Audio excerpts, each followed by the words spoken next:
offering loving and prayerful salutations at Bhagawan's lotus feet. Esteemed elders, dear brothers and sisters, a very, very loving Sairam to all of you, and a happy birthday to all of us. The 96th birthday. This number, it brings to fore so many emotions, doesn't it? 96th birthday is such a huge milestone from the perspective of us devotees who have always tried to comprehend the infinite through our own limited frameworks of time and space, religion and psychology and philosophy, rituals and festivals, our own emotions and thoughts. Our comprehension is limited indeed, and the majesty of the avatar is unfathomable. It is so poetically described by Sri Ramakrishna Paramahamsa as the doll of salt trying to measure the depth of the ocean. Here is a small attempt to break a few of those shackles, to break the shackles of single lifetimes,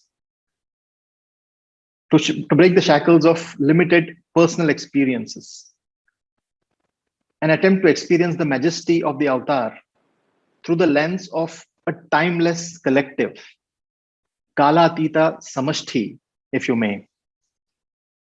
This was a poem that came as I was contemplating on what do we speak on this wonderful birthday. And this poem started forming itself. And now I was happy and grateful to Swami that I could pen this down. Let me take some time to read this poem as a gratitude, as an offering of gratitude to Bhagawan. Dates and years are meaningless to the timeless. To sing happy birthday to thee is indeed meaningless. Yet the day of your descent is the day of grace, thy grace on us to behold thy charming face.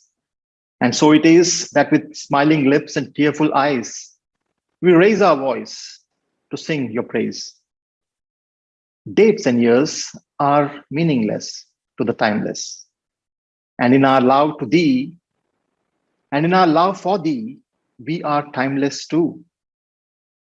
Not for us, the tags of devotees old and new. Oh no, not for us, just a birthday's few. Every single birthday is a gift from you to us. And we have celebrated each one of us, each one with us. On the day of the birthday, we are the angels in the air, rejoicing the descent with much musical flair. On the day of your birth, we are angels in the air, rejoicing at the descent with much musical flair. On the 6th birthday, we are with you, happily at school, tugging at your satchel for gifts that are magically cool. On the 8th, we are in the Pandhari Bhajan group, carrying Raju on our shoulders, the leader of our troop. On the 10th, we are raucous, splashing water in the river, giving a birthday special treatment to the eternal giver. On the 12th, we are at Pushpagiri. We are all a Boy Scout, under instructions from Raju, helping others out. The 14th is a melancholy one.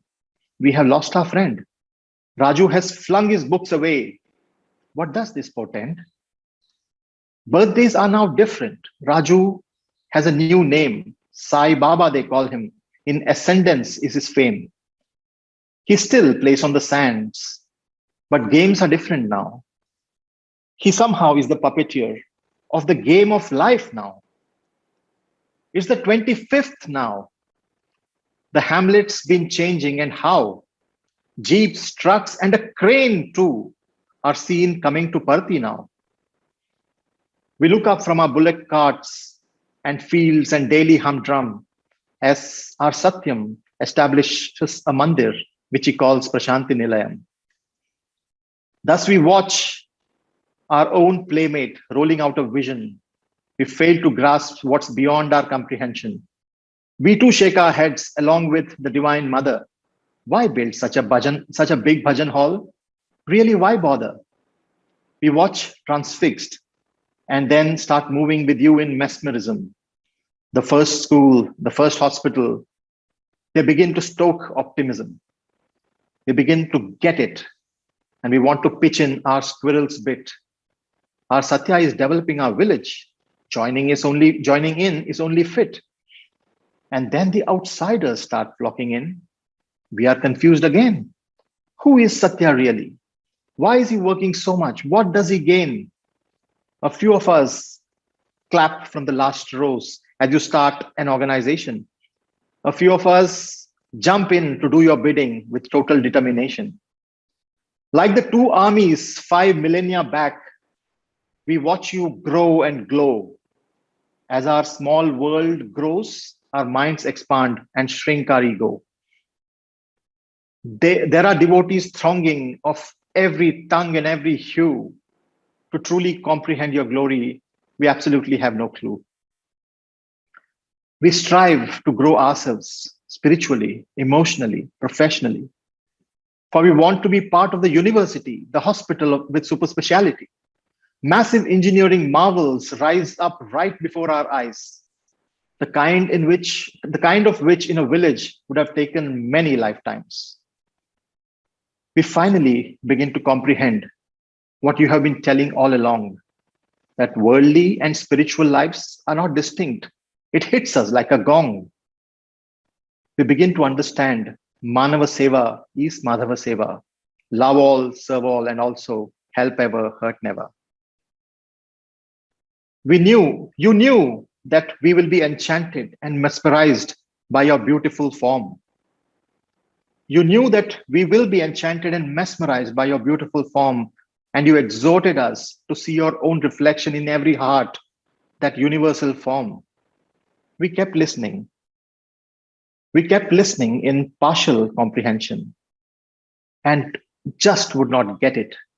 And as usual, you left and slowly made us practice till we eventually get it.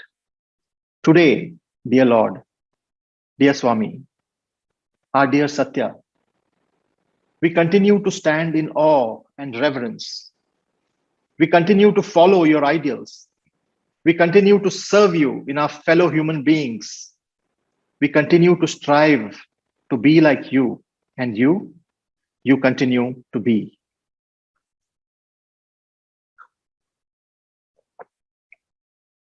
This, dear brothers and sisters, is an outpouring of a heart that feels too small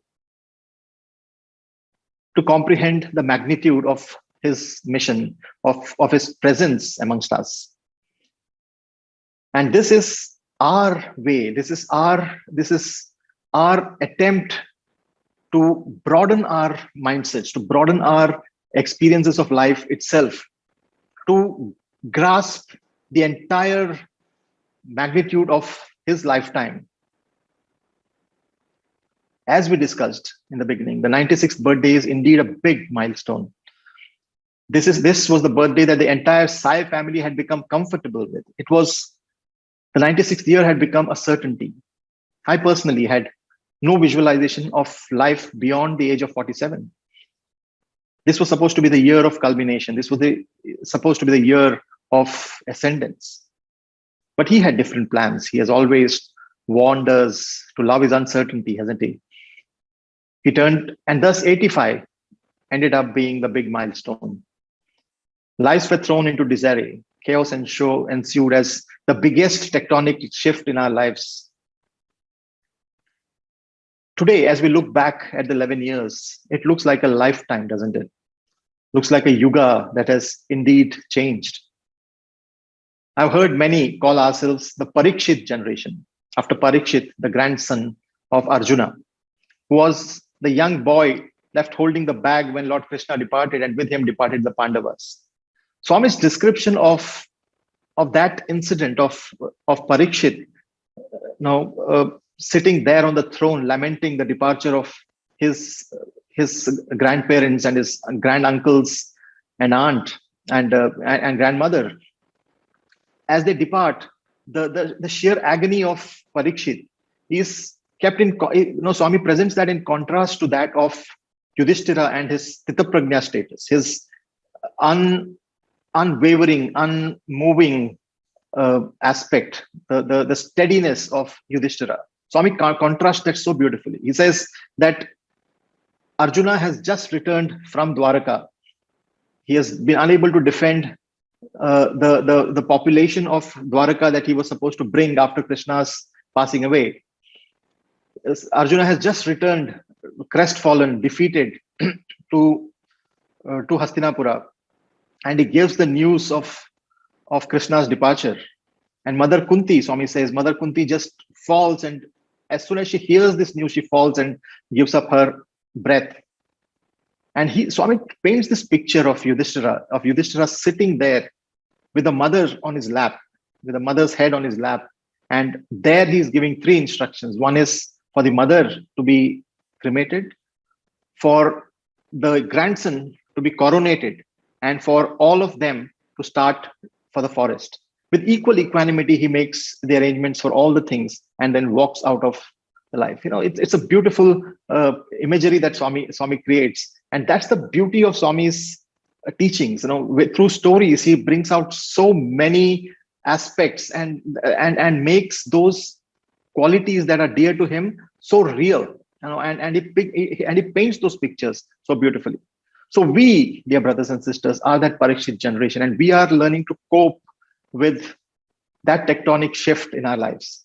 And as the last decade has shown us, we have begun to find him inside. We have started going deep within. We have started finding those threads that lead us to him, those footprints in our heart that slowly take us to him. And like him, we are filled, and like Yudhishthira, like Parikshit, we are filled with nostalgia of the previous yuga. We keep revisiting those days, those 85 years. We keep revisiting that and savoring those moments that we have spent with him. Right? Yet we are also filled with the worries of the next yuga. When Krishna passed away, Lord Krishna passed away. It was the Dwapara going and the Kali Yuga coming in. For us too, there is always a feeling that with Swami's physical passing away, with physical absence, what would the new age bring in? And that worry is even more prevalent today. What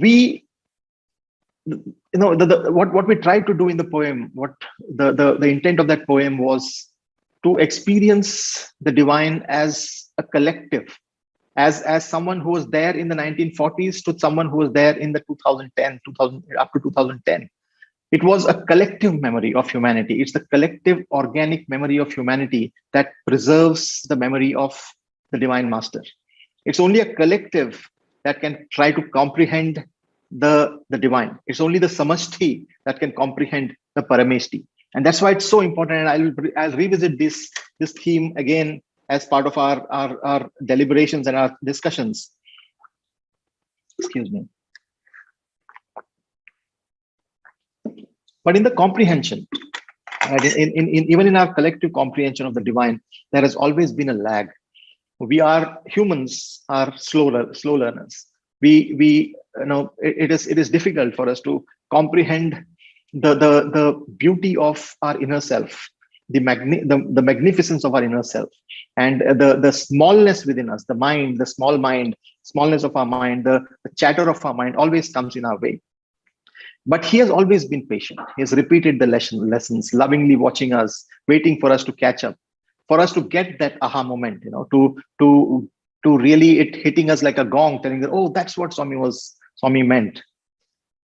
But I think over the last 11 years, we have learned to breathe again now, right? Learned to accept his decision and made peace with his uncertainty.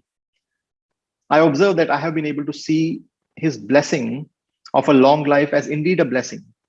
There is no longer the stubbornness of my earlier days where I would see, his blessings of a long life as a curse, because I could not imagine a long life after the 96th birthday. So whenever he would say long life, Dirghayushman Bhava, he used to give a blessing, live a long life, happy life, healthy life, he would give. He said that, Swami, I want to move on with you. I do not want to stay in this world after you leave. That was the stubbornness of a young man who did not understand that he never leaves. He is always present with us. He is always there with us. So the physical departure is not a departure in any sense. That was that it took time for that to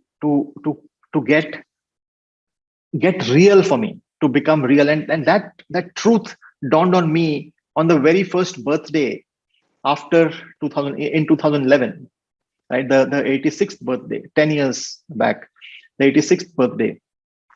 I still remember it was a very, very painful period. I had already gone through my meltdown during Dasara, when for the first time I saw the throne on which Bhagawan sits and does the Purnahuti. When that throne was empty for the first time, that's when it really hit me. After April, sometime in October, it really, really hit me that his physical presence is no longer there, and I just collapsed. And there were days of desolation, days of not coming out of the home, and went through a very, very tough experience. Somehow pulled myself up, continued my travel again in that year. But the birthday period was a very hectic one. The very first birthday, where we were all polishing the silverware, all polishing the silver throne, the silver jhula, and we were keeping it all ready. It was, we finished the birthday celebrations on the 23rd, and finished packing all those things, kept it back. There was some other work that I was taking care of at that point of time. That beautiful document that Swami had created way back in 1968, where he had said that I belong to my devotees, and there are no family ties, no connections whatsoever. He had created a document on a stamp paper way back in 1968, and he had given that to me. So I was busy getting that attested, making sure that that nobody questions the validity of that document, etc. So I was very busy in those days, and on the 24th of November, I still remember 24th of November 2011, when I came and sat in Yajur Mandir, there was still a rending of the heart agonizing at the absence of his physical presence. I was sitting inside Yajur Mandir, very close to that reclining chair which Bhagawan used to sit on, and I was in meditation. There were two more brothers sitting there, and we would always go and have a prayer session there, just about 15-20 minutes. And at the end of the Vedic chanting, we would play one bhajan of Bhagawan in Bhagawan's voice. And as that bhajan started playing, I was so exhausted on that day, so exhausted that right there next to Swami's chair, I apparently dozed off. I was sitting there and I dozed for a minute or two. I remember when I woke up, the last line of the bhajan was going on. It was just one bhajan. So probably would have been just a couple of minutes. But in that 2 minutes, I had a dream that was so vivid, a vision that was so vivid that I'll never forget. I saw in the dream that I was lying down on the same carpet that was in front of me in Yajur Mandir, that there was a carpet, and my body was supine, and I was looking at my body from top. And there was Swami kneeling next to me. He was on his knees, and he had, his hands were on my chest, and he was giving me the chest massage, the cardiac massage. And he was doing that. I could see Swami absolutely clearly. It's more than HD clarity, right? And I could feel the fragrance. It was a completely immersive vision. I knew Swami's head, his shoulders, the narrowness of his shoulders, and the slimness of his waist. Everything was it was so vivid. And even now, when I close my eyes, I see that vision so clearly. And as I floated above, I could see his hands, this way. I could see his nails exactly the way it was cut. I used to cut those nails, and in all such that sheen, that's the shining sheen of the back of his hands. It was so real, so vivid. I didn't know that that much of detail. I don't think I had even seen it in a physical presence. This was just a small experience. Many people ask me, what is the most powerful experience of Swami that you've had?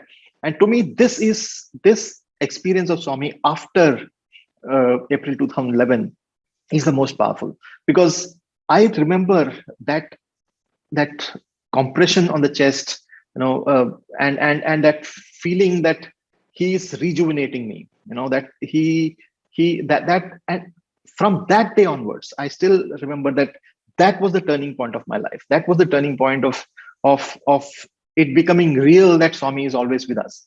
I think, and the reason I explain this in so much detail, the reason I try to paint the picture, the try to speak about the ambience, the smell, the everything, is so that it becomes part of your memories too, right? It is this is all a memory. Just like I visualize holding Swami on my on my shoulder, on his foot, on his 12th birthday, and splashing water on him in the river, in the Chitravati river. Those are not experiences of those devotees or those fortunate children who were with Swami. Those are my experiences. And so also the reason we share experiences is that because this is an experience of the divine for a human being, and that is what I mean by the collective memory, that kalatita samashti, right? That means that the timeless collective that holds the vision, holds that beautifully creates the cradle to nurture, to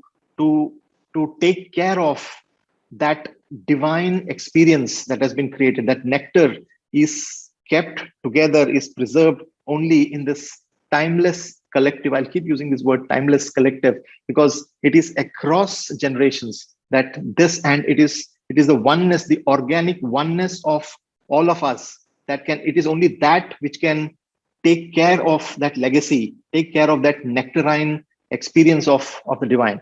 I think that should be the takeaway for all of us, dear brothers and sisters, on this beautiful 96th birthday, right?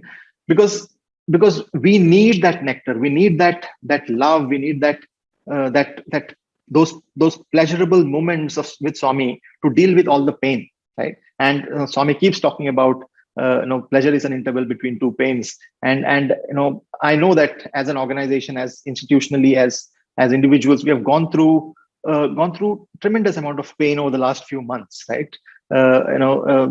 Because just like his presence is permanent, just like his divine presence is permanent, so also is the permanence of the sinusoidal rhythms of pleasure and pain. The ups and downs will be with us forever, right? And we are going through a down. We are going through pain for now, right? Because an artificial line has been drawn, separating brothers from brothers, sisters from sisters, parents from children, right? An artificial line has come. I've heard the agony of elders, seeing generations being ripped apart. I've had conversations where I've heard disgust amongst the young adults over the needless politics, as they say. I've heard arguments and counter arguments. I think all of us have heard this so much. I've heard resigned acceptance that it is Swami's will on the one hand, and on the other, I've heard the viewpoint that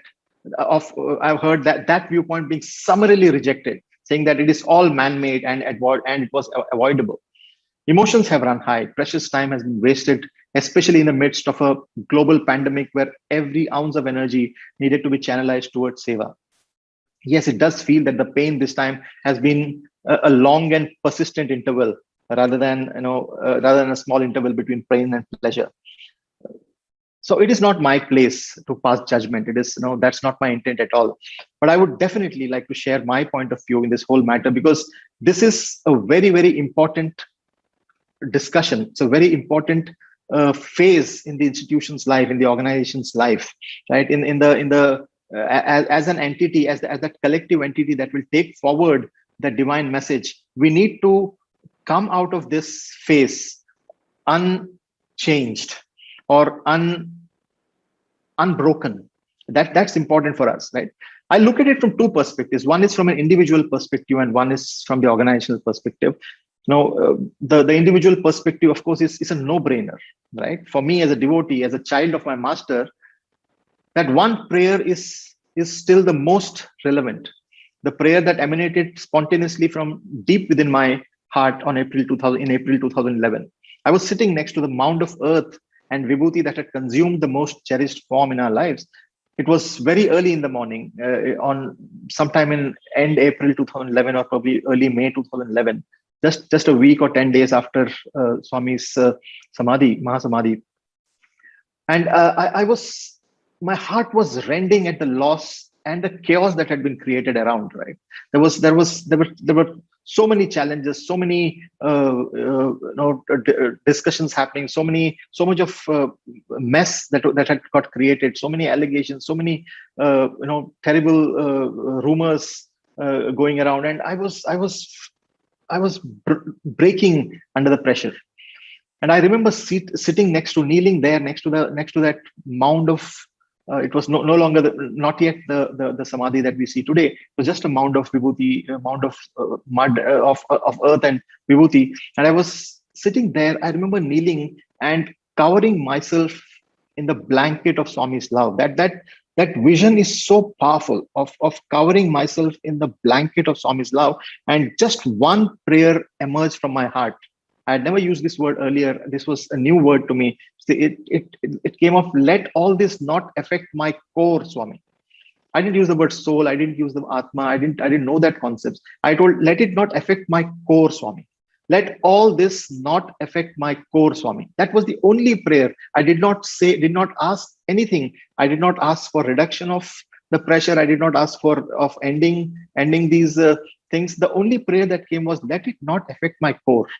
That did not affect who I am. I think that is important for us as devotees when we go through this current situation at the personal level. That is the essence, is it not? That all the external factors are far too trivial to allow it to affect my core. My relationship with Swami is direct. It's heart to heart. It's beyond time and space. It's beyond births and body-mind constructs. It is much, much deeper. So nothing that vitiates my mind, nothing that keeps my body at a distance, that does not allow me to come closer or keeps me further away. None of that matters in my relationship with the divine. My relationship is eternal. My core is divine, and that is the Sat. That is the unchanging eternal. Right? That is my core. And Bhagawan has always kept telling us that find me in the core of your hearts. Right? At no point of time should we forget that our connection to Swami is not related to anything external. One of the only persons that I've seen, there were many, of course, earlier days, but one person that I've always seen, being able to make Swami laugh is Anil Kumar sir. And he used to have a beautiful poem, and I remember this so vividly. I don't remember the whole thing, but he said that this was the song that his mentor used to sing, and it's a very funny song. And he says that Sevadal ninnu archina kani, convener ninnu karchina kani, Saini marvakura, Sai Baba Devudura. He says that even if the Sevadal shouts at you, he yells at you, even if your convener or the president or whatever, even if the superior official in the organization, even if he bites you, karchinakani, even if he comes, whether the Sevadal barks at you, whether the convener bites you, Sai ni marvakura. Do not forget Sai. Do not forget Sai. He is God. Do not forget Sai. So it's a very sane advice, saying that come what may, whatever be the other challenges that we may be facing, let your relationship with Swami not get affected at all. I was also talking to a very dear friend of mine. We were athletes together in college, and we were discussing about this personal and the organizational viewpoints. And he said, he gave a very beautiful example. He just brought up the name of Shabari in front of us. All of us know the story of Shabari. Shabari was that tribal lady deep in the forest, whose guru, whose master had told that Lord Rama, the divine incarnation of Lord Vishnu, will come to this place. I will not be there in my physical form by the time he comes, but you will be there. You should keep waiting for him, and you should feed him when he passes this way. And this lady just took that instruction of a guru and continued years of service, right? For years together, every single day. The way Swami explains the love of Shabari is wonderful. The way he narrates the every single action that Shabari did, every single cleaning of the path that she did, every single she would visualize that Rama is a tall man, is an Ajanubahu. So she would estimate the branches of the trees that may that may touch his hair. And Swami's description is that she didn't want Rama's matted hair to be entangled with twigs and leaves. So she would go and take a stick. She was bent over, but she would take a stick and keep breaking the twigs that may be that may hinder Lord Rama's path. And see that her sadhana was intense. Every single day she would collect the berries and she keep it and wait for Lord Rama, telling that today, with the same enthusiasm, for ages together, for years and years and years, right? She was not worried about the politics externally, right? She did not know who is the king of Ayodhya, whether Bharata got the throne, whether Bharata is sitting on the throne, or whether Rama's slippers are on the throne, whether who has abducted whom, whether Mother Sita has got abducted by Ravana. Is Sugriva aligned with Rama, or is Wali aligned with Rama? All that external politics meant nothing to her. She was focused in her sadhana. She was out there knowing that my master had said that God will pass this way and I should welcome the divine. And this is my sadhana. I would really want each of you to think about this, contemplate about this. And I'm grateful to my friend Gautam for having brought this up, because it's such a beautiful thought in today's time, right? To know that my sadhana is not affected, my relationship to Swami is not affected by any of these external things, and all these things are immaterial to me. But there is another point of view, obviously, right? We can't say that the people who have taken this stance, the people who have decided that at the risk of being seen as ununited, at the risk of being seen not willing to budge, they have taken a stance. There are senior leaders who have taken a stance. And what is this? Why is this stance so important? Why? What is it that we are fighting for? Let it look at it from the organizational point of view. What is happening here? What's the argument all about? When I start visualizing this, for me it looks it becomes I'm taking a taking a few steps back, and then visualizing all these things without the emotions of being in the center of things. I'm just deeply involved, deeply lovingly involved in this whole issue, yet not directly involved. So we have the luxury of just looking at it from slightly taking a back seat here and reflect on this. So the first thing that I see that is being argued here, that is being that the tug of war that is happening is for the collective legacy, right? Again, I use the word collective, though it is only the collective. Right? Again, I'm making that point that it is the legacy of the Parameshti should rest only with the Samashti. The legacy of the divine should rest with the collective and not with individuals. I think that is the principle that is being contested here, telling that we all are, we all have that collective responsibility to collectively understand, to collectively comprehend. It is not possible for one or two or five individuals to comprehend the magnitude of his vision. He is too big for just a small bunch of individuals. That it is important to maintain that collective vision, and that is at the center of this argument, right? That's the center of the argument. And Bhagawan has taught this any number of times. He would refuse to be part of any sect, part of any group. He had always insisted that he is universal, right? He has at times he has said that when the organization was not functioning, I've heard him so many times saying that I am not, the organization has got nothing to do with me. My relationship are directly with the organization. He has told that in discourses many a times, right? In the 1940, for the first time, when he threw away his books and said that Maya has gone and my devotees are calling, that was the first thing he said, that I have no connections, I have no relationships. In 1968, again, he creates a document on a stamp paper, right? Telling that very clearly says, I have no connections whatsoever with the family, and this entire life is dedicated to a mission of uplifting humanity. The same promise that he had made in that letter to his elder brother, the elder brother of his physical form, Sheshamaraju, the same thing he puts on stamp paper. In 1968. 1968 is sometime in the middle, right? It's 20. Swami is 42 years old. For Swami's physical body is 42 years old. 26 to 68, and at that point of time, he creates this document and says that I do not belong to anybody. I belong to everyone, right? Again and again, when how many times we have heard, and as I was listening to the discussions from both the sides, I realized how many times Swami has organized and reorganized his institutions.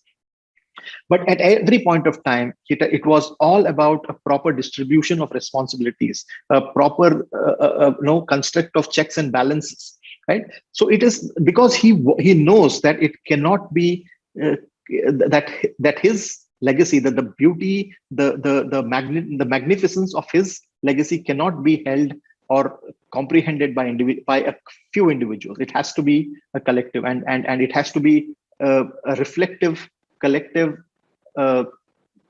approach to this. And finally, in 2009, I was very, very closely involved with this whole exercise when Bhagawan converted the trust from a sole trusteeship to a board of trustees, right? And when he, in 2009, this whole process had started, and he was insistent. He would insist that I go speak to Giri sir and Venkatraman sir, GV sir. Both of them gave tremendous amount of inputs at that point of time, and then took complete charge of this transition process along with Indulal Shah sir and Justice Bhagwati. The four of them, the kind of effort that they put in, and the kind of instructions that Swami would give to them, the number of meetings that Swami called them to make sure that his instructions are followed to the spirit, right? And when he actually converted that from moved on from the sole trusteeship to a board, he signed 3 documents, right? One was the appointment of the board of trustees. Second was the appointment of a council of a board of management or a council of management, and the third was a series of 7 or 8 subcommittees, right? He wanted he even for the central trust, he had visualized a construct of distributed responsibility, of unity amongst equals. He had given empowered subcommittees, empowered board of management and board of trustees. That's the way he had designed the entire structure. So it is not, and of course the whole organizational structure that he had created is also about those 3 pillars of Indian organization, international organization, and the central trust with the checks and balances. Because he talks about the collective legacy, and from the collective legacy, the first point being the collective legacy, comes the second point, which is true unity amongst equals, right? The second point is about what is being fought for, what is being argued about today. The point of contention here is that unity can only be amongst equals. If one body takes the higher power of holding the appointment and removal of other officers, then that body becomes subservient to the larger, to the other body.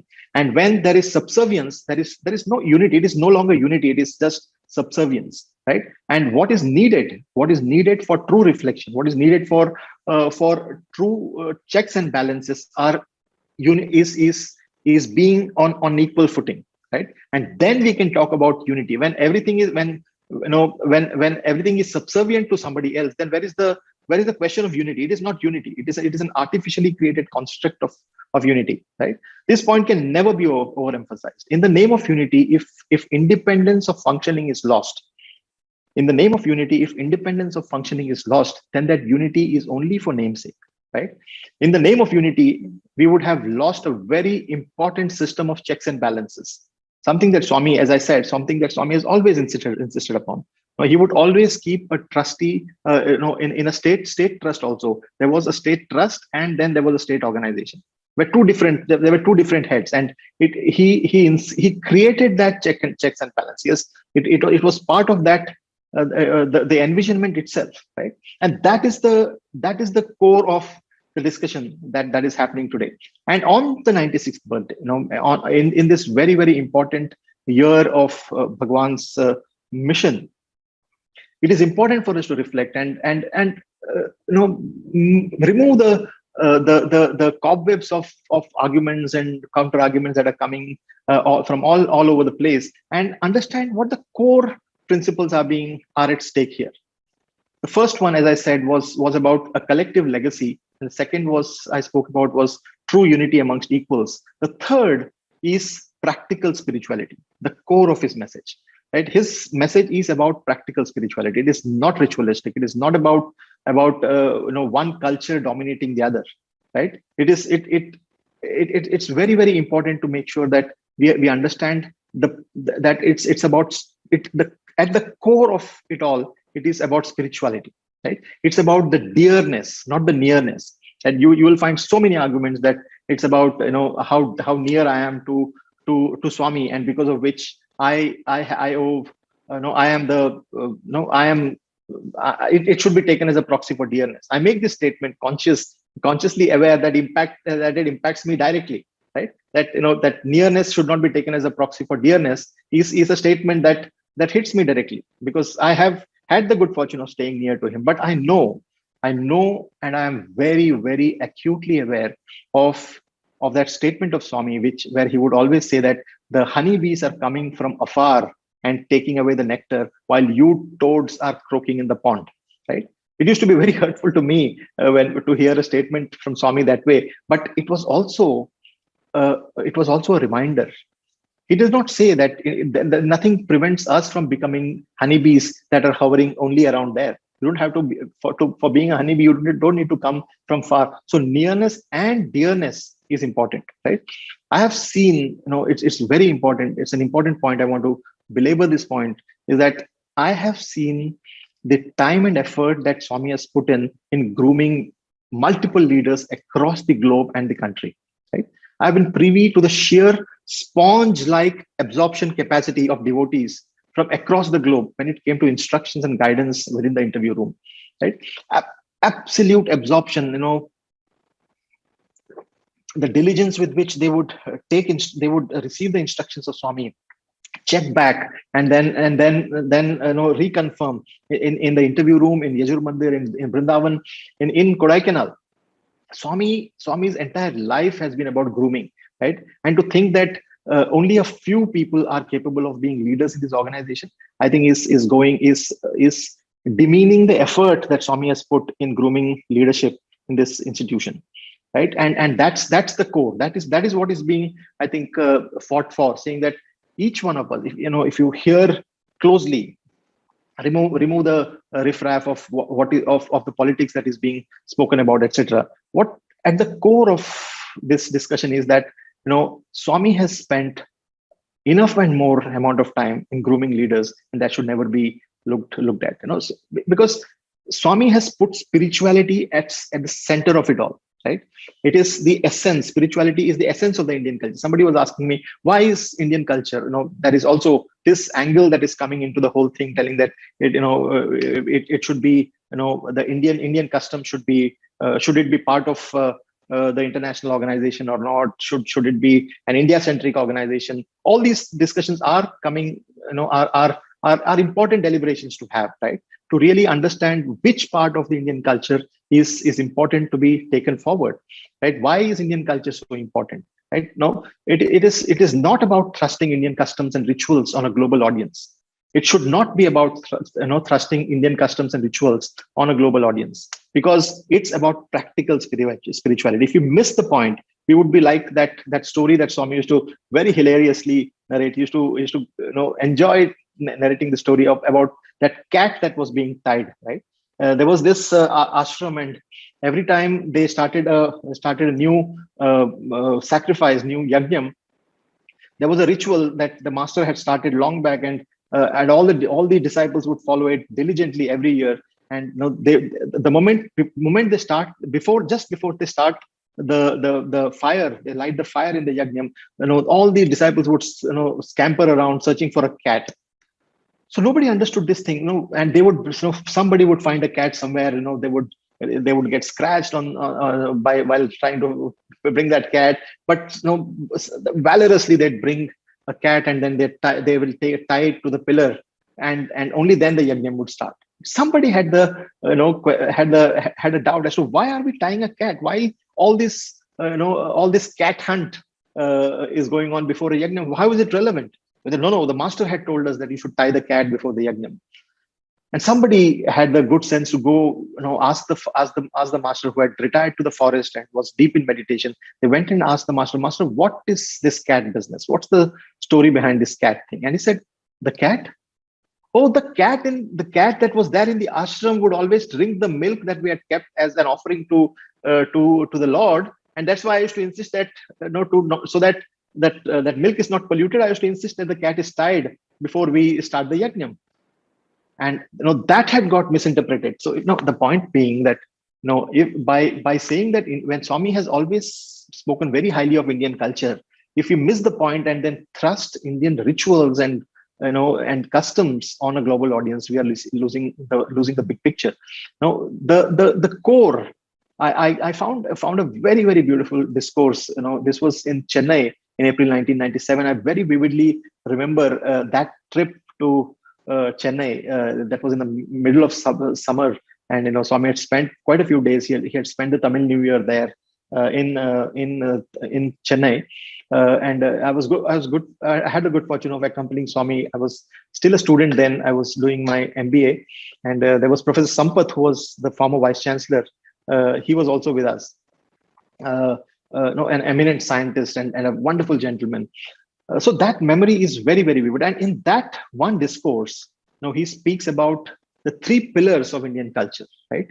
He talks about dharmikam, naitikam, and adhyatmikam. Right? He speaks about morality, righteousness, right conduct, and spirituality.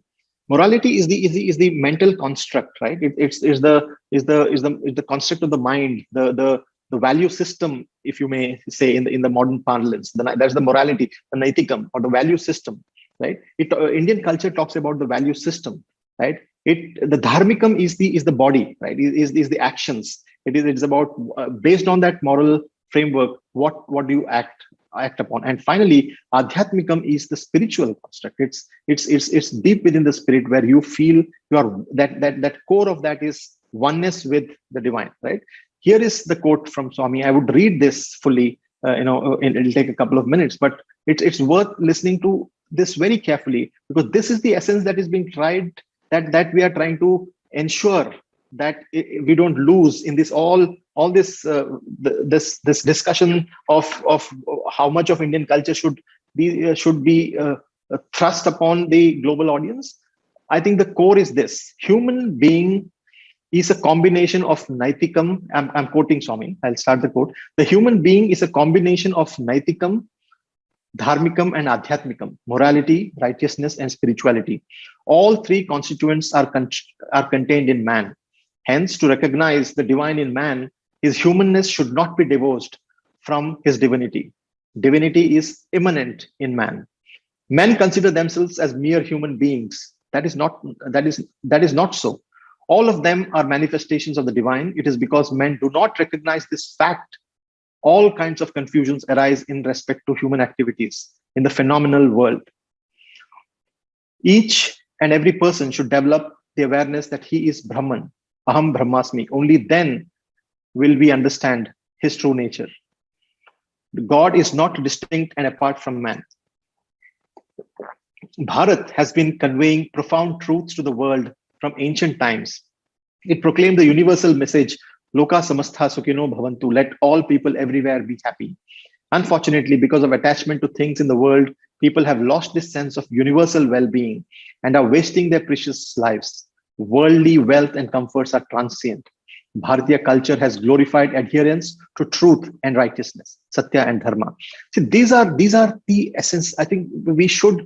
I'm sure the organization is doing fantastic work in reading up this literature and bringing it out and bringing it to fore, right? And I think this is the reason where it is why it is important to bring that focus on of that spiritual culture. It is not the Indian culture. It is the eternal, the Sanatana Dharma that Swami is trying to talk about, right? The point is this: let the profundity of that message that we just read, right? Let the profundity of that message, the essence of his legacy, let it not be brought down to a level where direction in which the arti is rotated, where whether shoes should be worn or not, what appellation should proceed and precede his name. Those are all incidental. Those are all small things. You to have them as the central pillar of an existential debate about the organization is, it only shows how shallow the discussion has become. And it's important for us to increase the depth of our debate, increase the depth of our reflection as to what is it that we as a collective will take forward, right? His message is about his simplicity. Now, I remember the very first drama that I had acted in the university in 1992.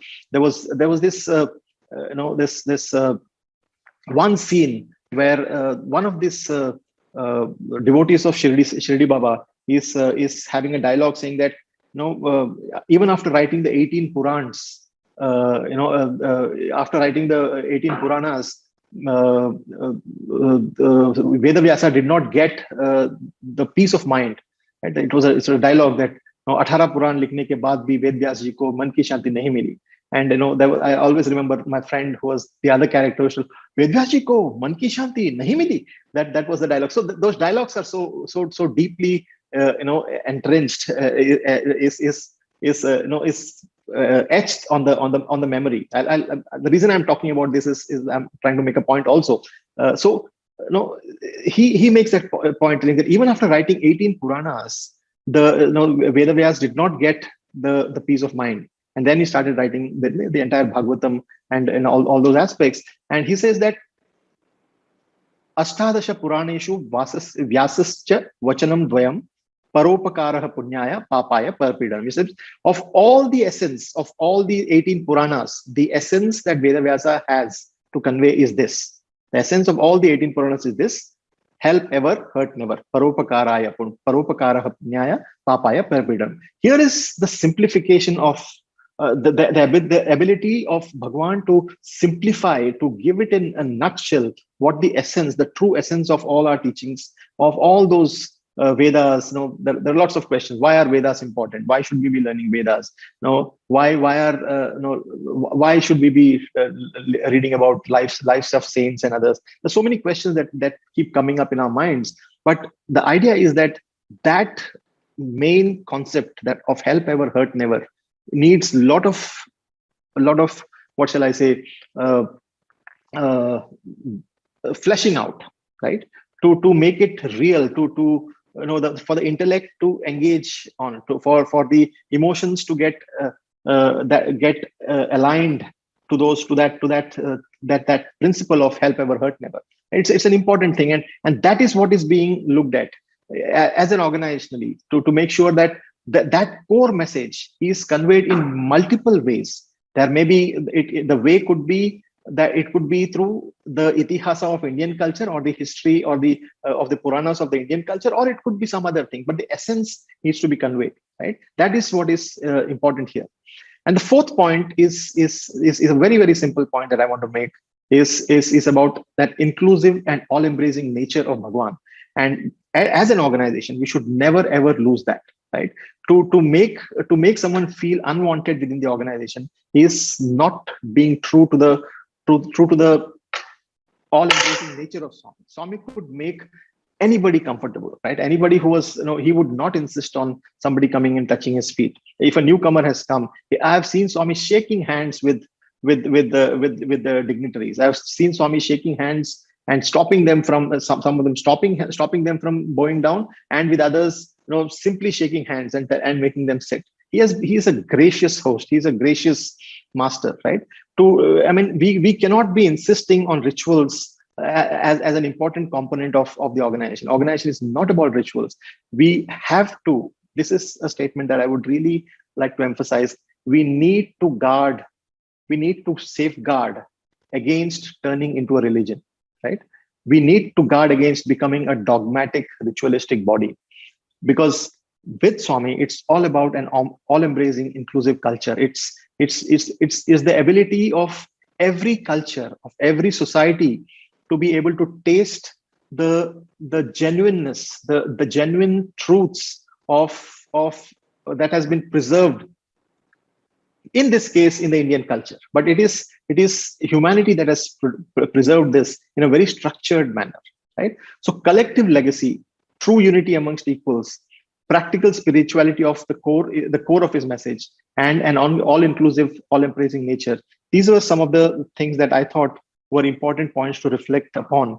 And I know that I've just completed an hour, and I would like to stop here and then wait for questions, and then any other points that are still there with me, I will weave it along with the answers that I may give to the questions. Yes, we are actually very, very lucky to have you for a little bit more time. And we did have a few more questions on a spiritual nature, on practical spirituality. And for us here in the West, we look at India and the East, and there's so much to learn. And we look at the legends and stories of the gods and avatars like Krishna, Buddha, and Rama. Share with us your thoughts on why they're so important for us right now. I'll put it from a perspective of my work with the Vidya Vahini program. As we started designing the program, and this question came to us very strongly.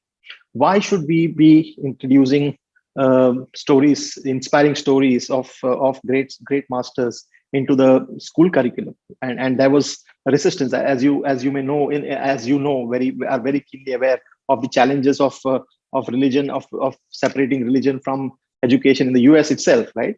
And so we were working on this same question, and we created a framework of inspiration, right? We said that for us to be inspired to work diligently towards transformation, right? The journey of transformation is not an easy task. There are so many distractions. Swami would give the example of character being of maintaining character, the exercise of maintaining character being like rolling a round stone, a spherical stone uphill.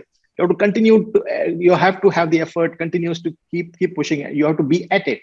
The moment you let go, it rolls down. It's so easy to slip, right? That's the point he makes. And to be continuously diligent in our progress, there is a lot of checks and a lot of I think safety nets that needs to get created. A lot of strings that pull you up that needs to get created. And these stories are those safety nets and those strings that pull you up continuously, right? And when we created the framework, we created that framework based on Swami's teachings of Vyashti, Samashti, Srishti, and Parmeshti, which he says, just like the finger is part of the palm and the palm is part of the hand and the hand is part of the body, so also an individual is part of society, society is part of nature, and nature is part of the divine, right? And it's an organic relationship. I call it the systemic approach to life, to give it a trendy term of what Swami has always spoken about. At the individual level, inspiration comes from seeing my own progress, right? Transformation is the key word here, right? My transformation, and egging myself on towards transformation is important, and seeing those small progresses is what keeps me going. At the Samashti level, it is about empathy. It's about irrigating the heart, looking at good stories, looking at good examples from around me, about honesty, about sense control, about deferred gratification. All these aspects are important for me as a child to learn from my peers. The third, which Swami uses so beautifully, is the poetic aspect of Srishti, which is about being in awe with nature. The clockwork precision of the sun rising every day inspires me to be punctual. The unwavering pole star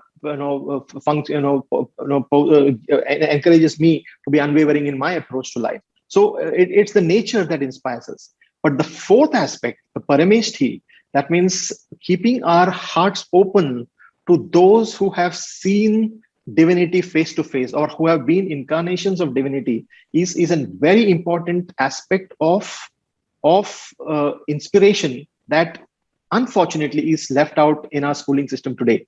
And when I made this presentation, I made this presentation to a mixed audience of some leftist universities, left focused universities. There was some people from the Massachusetts Institute of Technology, MIT, who were there in that thing, and there was one state board, the members from the state board who were there.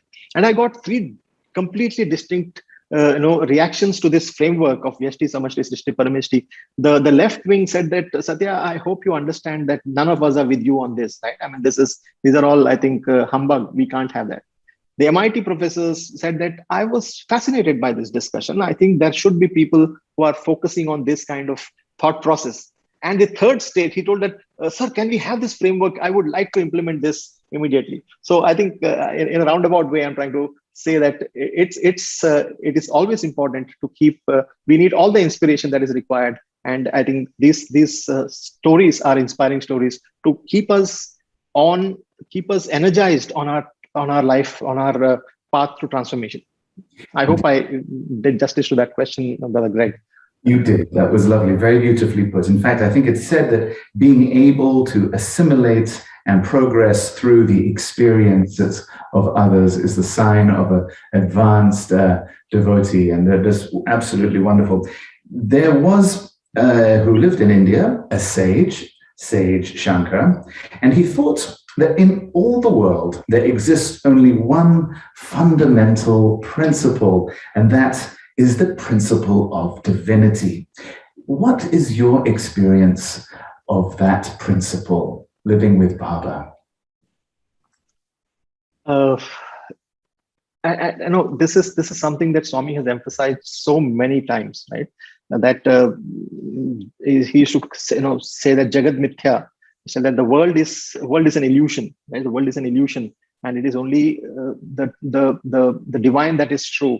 I remember, one thing that immediately comes to mind is an experience in a railway station in Rajasthan. I was sitting there after a very long day's work. It was late in the night, and it was all garbage around, etc. But I still remember at that point of time, just from the core of my heart, suddenly the word "thank you" came up for that entire day's work, where I had interacted with students and teachers and others. And as I started feeling that gratitude, my connection started moving away from that which is out there, right? It is, and it started coming to fore. What came to the front was that pure sense of love. And for me, that oneness with Swami, that oneness of being immersed in the love of Swami, gratitude for that became my reality.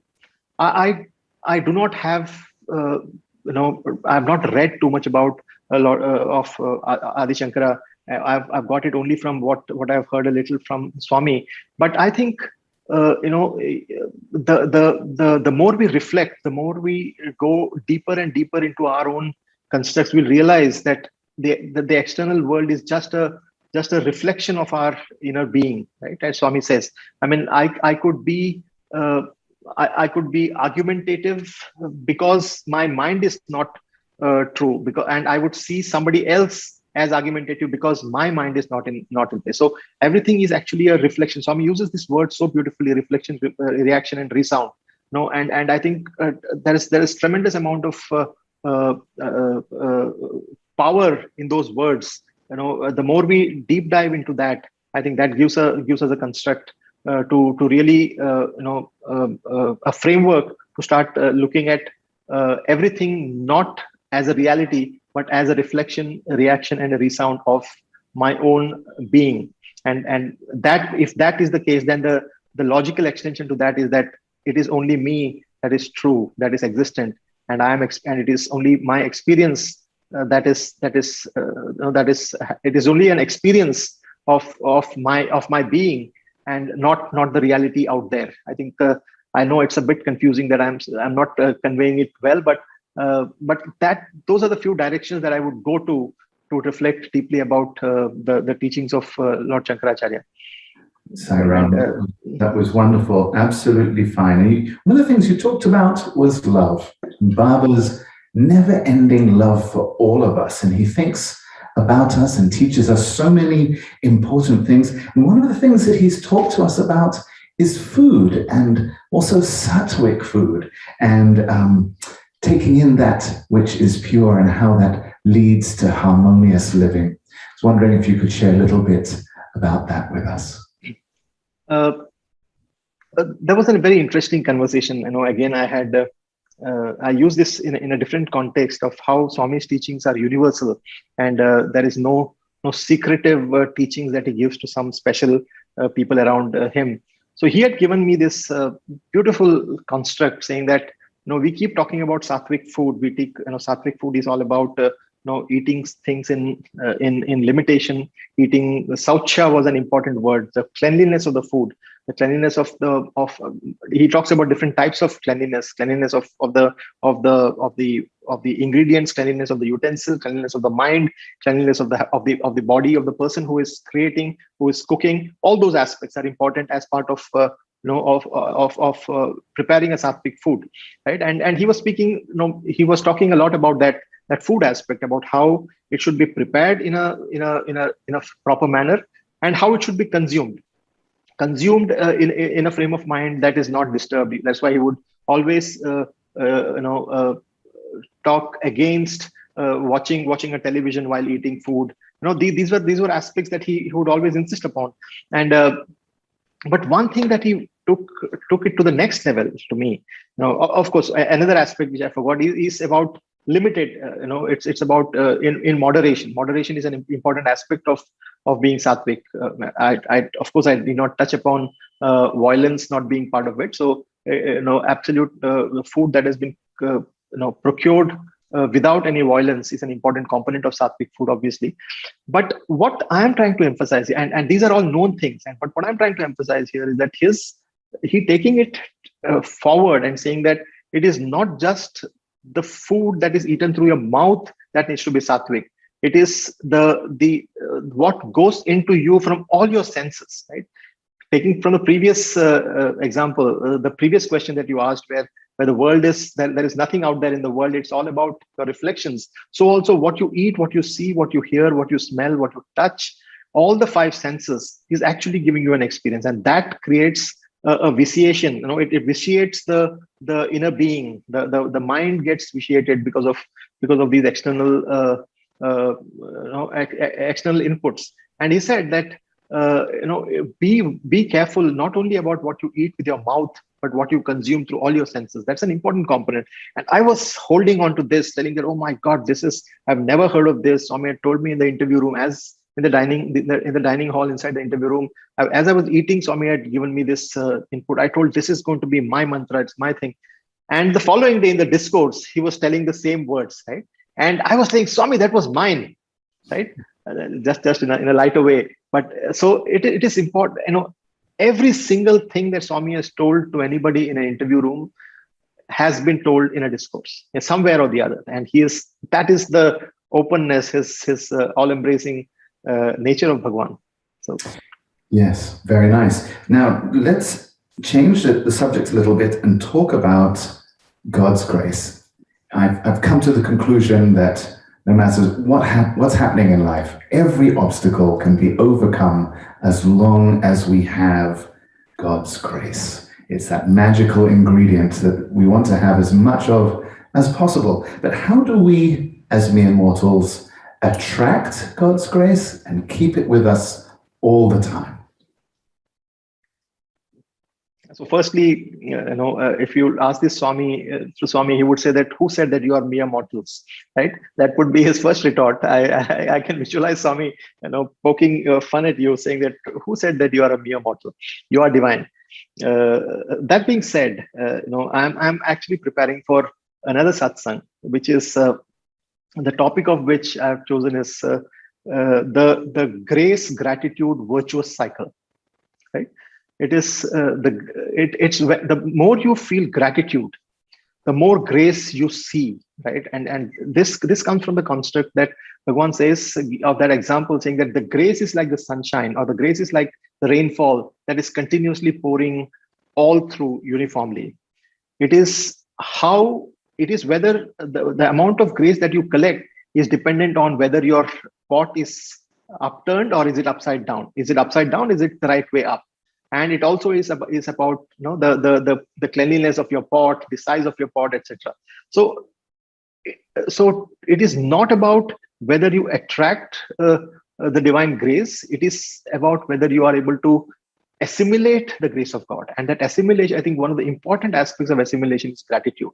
The more you have gratitude, the more you are able to see grace in our lives. So that's why Swami used to say that without gratitude, you are blind. Right? Without, if you are, and he used to use the word Kritagnagnaya Namaha or something. He used to use, saying that the sun god makes an ungrateful person blind. Right? That's one of the sayings that from Indian culture. And the true meaning of that is that when we are not grateful, when we are not able to see goodness around us, when we are not able to see the kindness around us, when we are not empathetic, when we are not open to that, we are blind to all the goodness around us. We are blind to all the grace of God. We are not tuned in. I think it's gratitude is it's a very important component to attract grace, if you want to put it in that construct. Yes, it is. In fact, a gratitude, I think, for all of us on our spiritual journeys is that first important quality that we have to cultivate. And then another quality is the ability to discriminate. I was wondering if you can share with us about the ability to discriminate and what that means in a spiritual sense. Two words that came very, very early to me in Swami's proximity was this concept of individual discrimination versus fundamental discrimination. Right? He would use this word very, very often in the earlier days in summer courses, where you need to understand how, on what basis, because the human mind plays lots of tricks. The human mind can always justify things. It would always say that, no, this is good. This is what I'm doing is right. It would always want to justify things. But I think the question here is that what I'm doing, whether it's good for me or for the larger society, is it good for me now, or is it good for me in the long run? Is it the vagaries of the mind that is making me do this, or is it truly the desire of the intellect or something deeper within us, the larger self that is making you do this, right?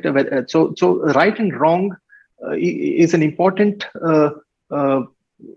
distinction to make. And that discrimination is very important. But Swami has given this construct of individual versus fundamental discrimination, which I think is very, very powerful. And one word from the modern parlance that has come very close to this, and which I find it very useful, is that of deferred gratification. Right, telling that the mind grabs. Right, the moment it sees something, it wants to grab. And when the moment we know that grabbing tendency, we know that it's my little self. It's the little me inside, the small s Sathya that is trying to grope around and grab things. But then there is a capital S Sathya within me, which has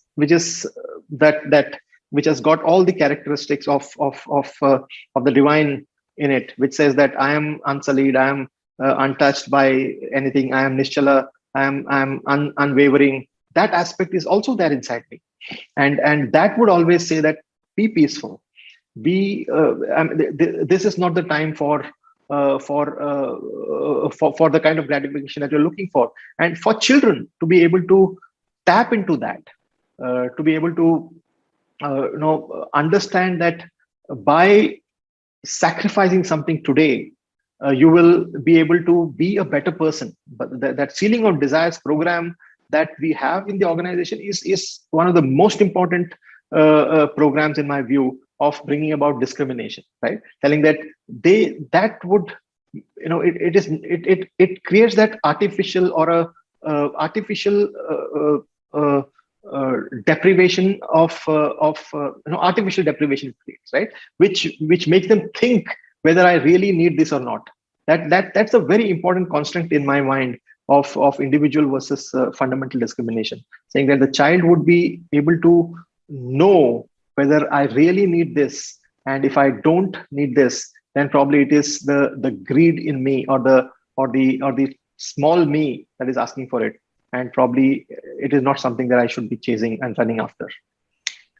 Yes, indeed. You spoke about the mind and also about peacefulness. And I was wondering, what advice has Swami perhaps given you or to others that you've seen about controlling the mind and controlling the monkey mind, as he says? Yes. I should love Swami's narrative of the mind, how he would picturize the mind. He would say that in Kodaikanal, this used to be a very fun environment, and we would all be seated at his lotus feet, and Anil Kumar sir would be translating, and there are 4 pairs of hands doing Pad Seva to Swami, groping under the robe, and doing his up to his knees. All of us would be doing, and in that construct, he would make lots of jokes, and he would say that, do you know what the mind is like? Is that the mind is like a it's like a monkey, not ordinary monkey, sir, mad monkey. And then he said, not just ordinary monkey, mad monkey, a mad monkey that has drunk liquor. And not only that, it is a mad monkey that has drunk liquor and has been bitten by a scorpion. Right. So how peaceful will that monkey be? Like that, the mind is. Right. He would make this statement so beautifully. And of course, we have all heard, the analogies that Bhagawan has given of making the monkey climb up and down the pole. Right. He said that the only way to keep the monkey occupied is to make him go up the pole, come down the pole, go up the pole, go down the pole. And he would compare that to the Namasmarana aspect. But another thing that really, was a very reflective moment for me was in 2003. I still remember, Swami had, during Guru Purnima, Swami had, physically he had taken over the mums of one of the primary school children, and he had a huge swelling on his cheek, on I think one is his right cheek, if I'm not mistaken. It was his right cheek. Yeah. So and it was extremely swollen, hot, and hard, and very, very obviously very painful. Swami would ask for the slices of apples to be cut very, very fine, so that he doesn't have to open his mouth too much to take those slices of apple. So that was the kind of pain, and through all that, he was going through the entire the function together. And I still remember that period of time, my mind was completely focused on Swami at that point of time. I would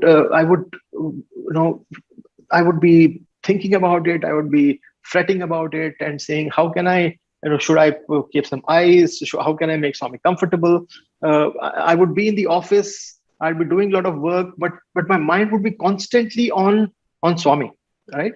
And much later, I heard him say in a discourse, saying that true love is like that of a mother. When there is true love, the mother may be involved in any work. She may be sweeping the floor, she may be washing the utensils, she may be cooking, she may be cutting vegetables, but her ears are tuned to the child's cry. If the moment the child, she hears even a small murmur or the wail of a child, she'll drop everything and she'll run to the child, right? And Swami gives this example from the construct of a divine, telling that the divine is always waiting for your call, but it also is an important construct for us, saying that how much of love do we have for a larger cause? How much of love do we have for the mission of Sai, right? And when that happens, then you're always aligned. Then you're always, your mind, the chattering of the mind is always subsides, because there has to be a larger cause that is pulling you, right? I think that is what is probably the most important aspect of controlling the mind, most important tool for controlling the mind. You need to have a larger goal that pulls the mind, rather than allowing it to get dissipated in multiple petty things. Yes, and I think that that's very important for us all. There is a certain trap that we as devotees can sometimes fall into. This is our last question, and then I'll let you close with some closing observations. And that trap is, as you talked about, we have this larger goal and we can focus our minds, but there is this tendency that we have as human beings to be selfish. And when we have that, we want to work on really in reducing selfishness and increasing selflessness. What are your thoughts? It's again that thing of the small s and the capital S. I had a beautiful discussion with somebody saying that, one day I would like to speak about the importance of selfishness with a capital S, right? And when you visualize yourself as the larger self, right? If you really look at Swami's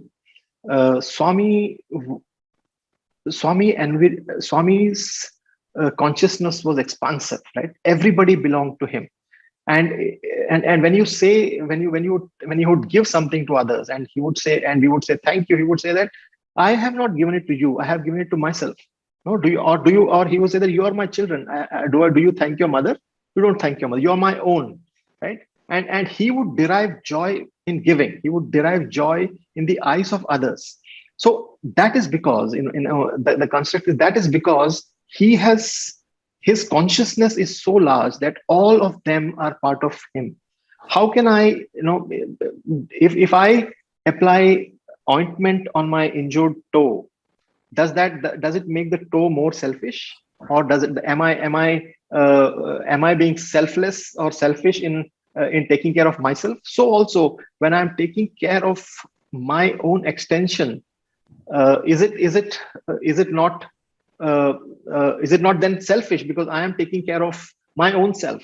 So as you start widening the consciousness, as we start broadening our definition of self, then it becomes more and more easy for us to be selfish in the true sense. That means we are doing it for the self, and when that self becomes the capital S self, this is a beautiful construct that Swami played with that word. I had told about that help ever hurt never, that paropakaraya punyaya papaya parapidanam, right?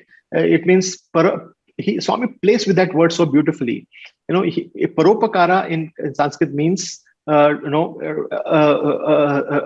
good deed, right? You're doing a good deed to others. But also Swami breaks that word. It says para upakara. Para means the divine. That, and upakara means that which brings you closer to the divine. Is a true help. Help is that which brings you closer to the divine. Parapidanam, papaya parapidanam. What is a sin?